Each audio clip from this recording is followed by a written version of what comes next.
अस्सलामुअलैकुम, दुनिया न्यूज़ के साथ मैं हूँ उरूज आज़म। मैं हूँ वहाब हसन। हेडलाइंस आपने जानी। हुकूमत ने पेट्रोल और हाई स्पीड डीजल की कीमतों में इजाफा कर दिया। पेट्रोल 5 रुपये 44 पैसे महंगा होकर 316 रुपये 15 पैसे का फी लीटर हो गया, जबकि हाई स्पीड डीजल की कीमत 31 रुपये 5 पैसे इजाफे के बाद अब 354 रुपये 35 पैसे फी लीटर हो गए हैं। मज़ीद क्या तफसीलात हैं, इस हवाले से जान लेते हैं अपने नुमाइंदे ज़िशान यूसुफजई से। ज़िशान, कहिएगा कीमतों में मज़ीद इजाफा हो गया है? देखिए, एक बड़ा इजाफा किया गया है कीमतों में, और ये इजाफा जो है ये इंडिकेट किया गया था और बताया जा रहा है कि आलमी मार्केट में जो इजाफा है उसका इम्पैक्ट यहाँ पर आया है। और उसकी बुनियादी वजह यह है कि पाकिस्तान चूँकि रिफाइंड प्रोडक्ट्स मंगवाता है, तो इसलिए जो ज़्यादातर इजाफा है वो प्लेट्स की कीमतों में हुआ है और वही यहाँ पर रिफ्लेक्ट हुआ है। जो पेट्रोलियम लेवी है उसमें इस वक्त तक कोई इजाफा नहीं किया गया है, लेकिन आज एक अहम ऐलान जो किया गया है वो ये है कि पेट्रोलियम सेक्टर को डीरेगुलेट किया गया है।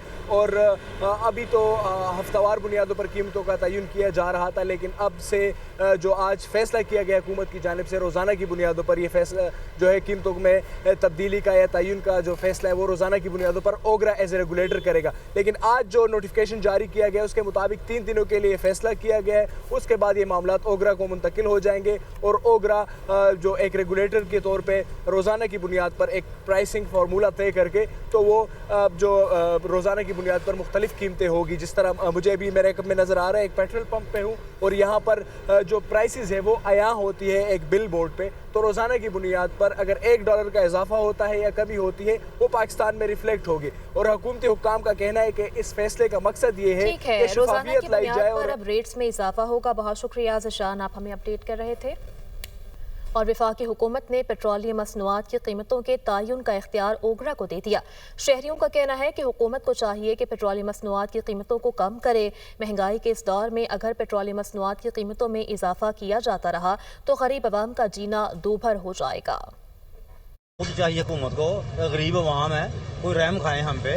हमारी मैडम मरियम नवाज है, साहबा हैं, कुछ ना कुछ हम पे देखे, कोई कर्म करे हम पे। मेरे ख्याल से तो इसको 300 तक ही रहना चाहिए, बल्कि इससे भी कम होना चाहिए। लेकिन बस महंगाई बहुत कर रहे हैं तो इसकी वजह से जो है ना डिस्टेंस बंदा हो जाएगा। यही है बस अपील के पेट्रोल जो है तो थोड़ी कम करें ताकि हम भी अपनी स्टडी वगैरह पे अच्छी तरह फोकस करें। 20,000 25,000 तनख्वाह है, इनमें हम जो ना घर का खर्चा पूरा करें या पेट्रोल का। तो ये दरख्वास्त है कि पेट्रोल जो ना बढ़ाए नहीं बल्कि कम कर दें। गवर्नमेंट ने इतना परेशान करके रखा हुआ है, पेट्रोल इतना महंगा हो गया है। हम तो सोच रहे हैं साइकिल ले लें, क्योंकि हम अफोर्ड नहीं कर सकते।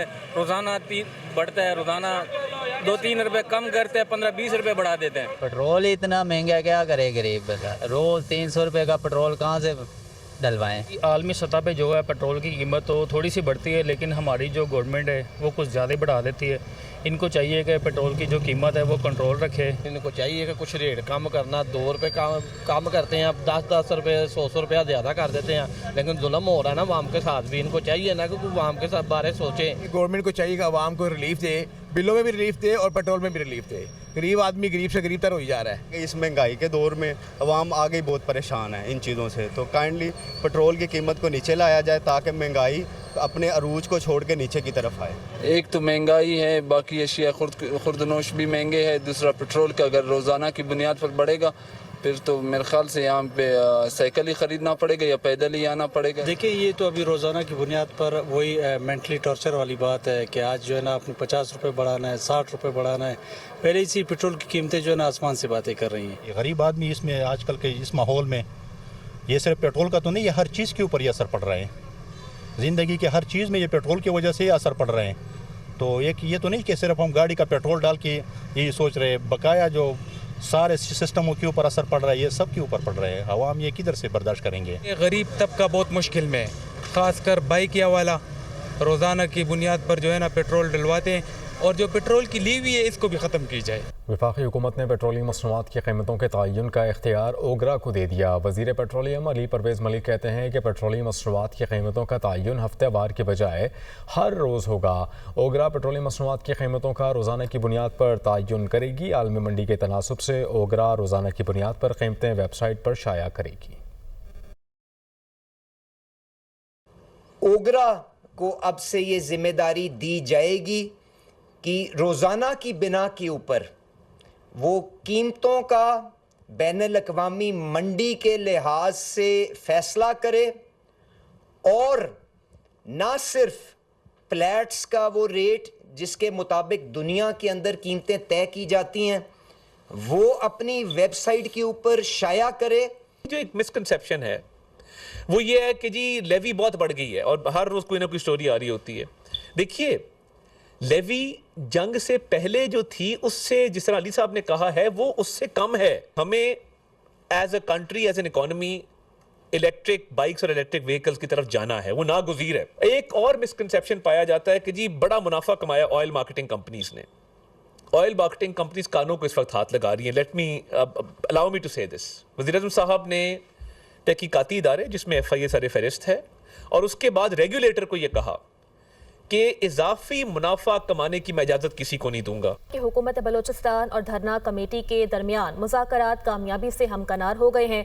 तहरीरी मुआहदा भी तय पा गया है, जबकि फरीकैन का शोहदाए ज़ियारत के लवाहिकीन के मुतालबात पर अमल दरामद और सूबे में अमन इस्तेहकाम के लिए मुश्तरका इक़दामात पर इत्तफाक हो गया है। हुकूमती कमेटी की सरबराही वज़ीर सेहत बख्त काकड़ कर रहे थे, जबकि शोहदाए ज़ियारत के वाक़े की तहकीकात के लिए जुडिशल कमीशन तश्कील देने पर इत्तफाक हो गया। वज़ीर आला बलोचिस्तान की सरबराही में अमन और अमान की सूरत हाल पर अपोजिशन पार्टीज और शोहदा के लवाहिकीन का मुश्तरका इजलास मुनक़िद होगा। बलूचिस्तान के शहरी इलाकों में पुलिस फोर्स की इस्तेदाद, अफरादी क़ुव्वत और पेशा वराना सलाहियत बढ़ाने पर भी इत्तेफाक हुआ है और बलूचिस्तान के शहरी इलाकों में पुलिस फोर्स की इस्तेदाद, अफरादी क़ुव्वत और पेशा वराना सलाहियतों में मज़ीद इजाफ़ा किया जाएगा, ऐसा फ़ैसला हुआ है। हुकूमत बलूचिस्तान और जो धरना कमेटी है उनके दरमियान मुज़ाकरात जो हैं अब वो कामयाबी से हमकिनार हो चुके हैं।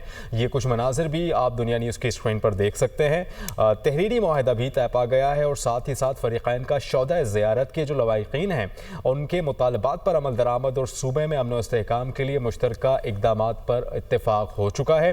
साथ ही साथ हुकूमती कमेटी की सरबराही वज़ीर सेहत बख्त काकड़ कर रहे थे। शोहदाए ज़ियारत के वाक़े की तहकीकात के लिए जुडिशल कमीशन तश्कील देने पर भी इत्तेफाक हो चुका है। हुकूमती कमेटी में सूबाई वज़रा ज़िया लांगो, सलीम खान खोसा, मीर आसिम कुर्द गिलो, सैनिटर मंजूर काकड़, बिलाल काकड़ और कमिश्नर कोयटा शाहजेब काकड़ भी शामिल थे।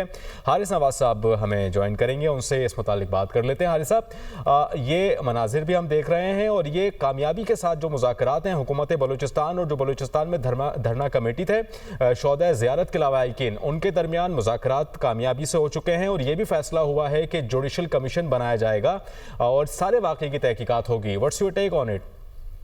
देखिए, ये बड़ी अच्छी बात है कि आपस में एक कुछ सूबे से मसला हल हो गया और हम समझते हैं कि बिल्कुल के जो लवाहिकीन हैं उनके जो प्यारे शहीद हुए हैं उनको बहुत तकलीफ किया, लेकिन ऐसे मौके पर जब अचानक ऐसे इंसिडेंट होते हैं तो वो उसमें शहादत भी होती है। लेकिन सिक्योरिटी फोर्सेज, जिसमें हमारी एफसी, हमारी ग्राउंड आर्म फोर्सेज, वो आपके सामने कितनी शहादत दे रही हैं, कुर्बानियाँ दे रही हैं, किस लिहाज से भी वो कमी नहीं करते हैं।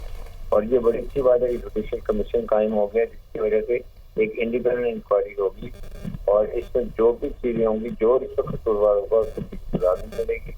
और सेकंड बात है कि इसकी सफाई भी जो है वज़ीर सेहत जो है वक्त काकड़ वो कर रहे हैं और जो जुडिशल कमीशन है वो बहुत अच्छे तरीके से सोच समझ के जो भी वहाँ पर खबर मिलेगी, जो उनकी वहाँ पर हालात होंगे उसके मुताबिक इंक्वायरी की जाएगी और बहुत इंडिपेंडेंट इंक्वायरी होगी। आई एम श्योर कि इसके बाद जो भी मुतालबात होंगे जरूर पूरी की। ठीक है। अच्छा हारिस साहब, इसमें सिक्योरिटी फोर्सेस और फिर पाक फौज, एफसी, पुलिस और दीगर का किरदार तो हम देख ही रहे हैं, लेकिन इसमें हुकूमत बलूचिस्तान और ख़ास करके वज़ीर आला बलूचिस्तान मीर सरफराज बुगटी का किरदार आप कितना अहम देख रहे हैं? देखिए, वो बहुत मेहनत करते हैं, हर जगह पहुँचते हैं। इवन ज़ियारत से सबसे पहले खुद गाड़ी में वहाँ पहुँचते हैं, वो पहुँच देखें। प्रॉब्लम ये होती है कि जब आपकी दोबारा रिजर्व फोर्स वहाँ पर जा रही होती है उसको भी एम्बुश करके इंतजार होता है। वो पूरी अपनी एक हमले के तहत प्रोफेशनल की तरह मूव करती है ताकि अगर एक कॉर्नर मूव करता है पीछे दूसरा कॉर्नर या टिकट चाहिए थी उसको कवर करती है, तो ये पहुँचने में टाइम लगता है। That is all. वो हमारे जो सिविलियन हैं और जो लवाकिन और समझते हैं कि देश से पहुँची है, अदरवाइज अगर इनको भी नुकसान है तो नो पर्पज वो रिजर्व रहती है। इसलिए वो अपने तरीके से जो कार्रवाई होती है पहाड़ी इलाके में टिकट बनती है, उसके बाद कॉर्नर मूव करता है, जब कॉर्नर आगे जाता है तो टिकट आगे चलती जाती है।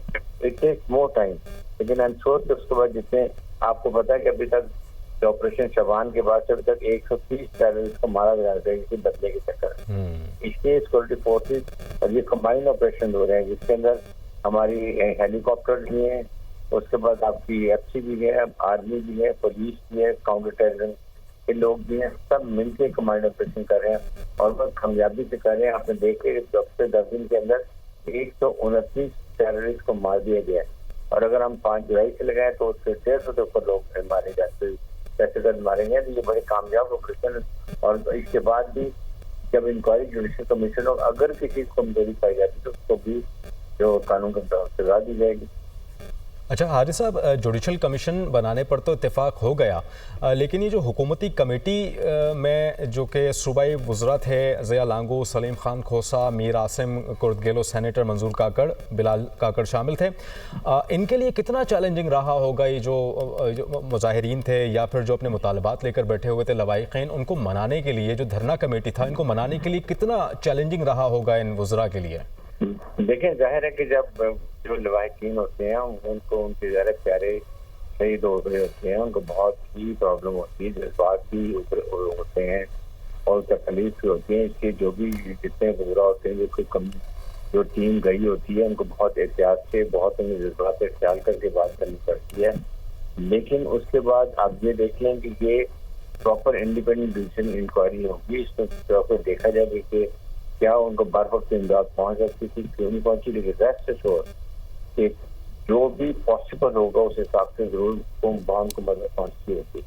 और इसके बाद इसके सूबे के जो होता है इसके इख्तिताम के लिए और जो अमन के लिए पूरी कोशिश की जा रही है चाहिए, क्योंकि ऐसे मौके पे अवाम के साथ होना बहुत जरूरी है। अवाम के लिए ही हमारी ये जितनी पुलिस है, हमारे वहाँ पर FC हैं, हमारे आर्मी करते हैं, वो कुर्बानियाँ देने चाहते हैं सिर्फ अपने अवाम की जान माल की हिफाजत के लिए, टेरिटोरियल बाउंड्री की हिफाजत के लिए, जोग्राफिकल बाउंड्री की हिफाजत के लिए। इसके लिए कोई कमी दी जाएगी। उसके बाद जाहिर है कि तमाम सौदा जो है उनको प्रॉपर ठीक है, यानी हारिस साहब बड़ा चैलेंजिंग भी रहा होगा तमाम वज़रा के लिए मनाने के लिए। आप साथ ही रहिएगा। दौरान गुफ्तगू शाहिद रिंद साहब भी ज्वाइन कर चुके हैं, मावन खुसूसी वज़ीर आला बलूचिस्तान हैं। शाहिद साहब, आपके वक्त का बहुत शुक्रिया। हम देख रहे हैं कि जो मुज़ाकरात हैं वो कामयाब हो चुके हैं बलूचिस्तान हुकूमत और धरना कमेटी के दरमियान। अब सवाल ये है कि जुडिशल कमीशन जो बनेगा, जिसका फैसला हुआ है, उसका क्या मैकेनिज़्म होगा, क्या क्राइटेरिया होगा, और दूसरा ये जो वज़रा थे धरना कमेटी को मनाने के लिए, उनके लिए कितना चैलेंजिंग रहा कमेटी को मनाने में? देखें, जिस दिन ये वाकया हुआ हम उसी रोज चीफ मिनिस्टर बलूचिस्तान सरफराज भुट्टी की इस लीडरशिप की सलाहियत को हमें तस्लीम करना होगा कि वो उसी रोज ज़ियारत पहुंचे और जब लवाहिकीन ने उनके सामने अपने तहफ़्फ़ुज़ात रखे तो उन्होंने उसी मौके पर SP ज़ियारत को न सिर्फ सस्पेंड किया बल्कि इंक्वायरी कमेटी फॉर्म की, क्योंकि वो ये समझते थे कि लवाहिकीन का जो मौक़िफ़ है उसके बात में कहीं पर एक वजन मौजूद है। लेकिन कुछ जो शुहदा के लवाहिकीन थे उन्होंने अपने शुहदा की तस्दीक की, लेकिन कुछ जो ऐसे लवाहिकीन थे जिन्होंने एहतजाज पर जाने का फैसला किया और कुछ सियासी जमातों ने उनकी हिमायत की। तो पहले दिन से चीफ मिनिस्टर इस बात पे वाजे थे कि मफाहमती अंदाज में, सियासी और जमहूरी अंदाज में इनसे डायलॉग होगा और गुज़िश्ता 7-8 रोज से जिसे कहते हैं दिन और रात भूल कर जो मुज़ाकराती कमेटी है हुकूमत की जानिब से और सियासी जमातों की जानिब से, दोनों ने मुख्तलिफ सेशंस किए, मुख्तलिफ मौकों पर कुछ नुकात पर डेडलॉक भी आया। लेकिन सबसे खुशाइंद बात यह थी कि कमेटी ने मुज़ाकरात का सिलसिला, बातचीत का सिलसिला जो है वो जारी रखा, जिसके नतीजे में कुछ पॉइंट्स पर इत्तफाक राय हुआ, जिसके नतीजे में अभी उस मुआहदे पर दस्तखत हो चुके हैं और अब से कुछ देर बाद जो है ये धरना इख्तिताम पजीर होगा। और चीफ मिनिस्टर बलूचिस्तान इस बात पे वाजे है कि जो हमारे शुहदा हैं उनका जो खून है वो रायगा नहीं जाएगा और जो दहशतगर्द हैं उनके खिलाफ जो कार्रवाई है हुकूमत की वो जरूर होगी। शाहिद साहब, धरना कमेटी ने कोई कंडीशंस रखी हैं? ये जो मुआहिदा हुआ है इस मतन में कोई कंडीशंस लिखी गई हैं? देखें, जिन नुकात पर इत्तफाक राय हुआ है वो दोनों तरफ से पेश की गई हैं, हुकूमत की जानिब से भी कुछ नुकात पेश किए गए और इस पर बाकायदा एक मुज़ाकरात का सेशन हुआ। उन्होंने जो कंडीशन रखी है, जो हुकूमत के लिए काबिल कबूल कंडीशन थी, हुकूमत ने उनको तस्लीम किया, जिसके नतीजे में इत्तफाक राय हुआ। ठीक है, यानी कि जो कंडीशंस रखी गई थी वो हुकूमत के लिए भी काबिल कबूल थी और जो हुकूमत ने जो कंडीशंस रखी थी वो धरना कमेटी के लिए भी काबिल कबूल थी। इसी वजह से ये मुज़ाकरात कामयाब हो चुके हैं और जुडिशल कमीशन अब बनेगा। देखते हैं कि जुडिशल कमीशन की जानिब से क्या जो है वो तहकीकात होती हैं। शाहिद रिन साहब, मावन खुसूसी वज़ीर आला बलूचिस्तान थे, आपका बहुत शुक्रिया। इसके अलावा ब्रिगेडियर रिटायर्ड हारिस नवाज साहब, आपका भी बहुत शुक्रिया सर।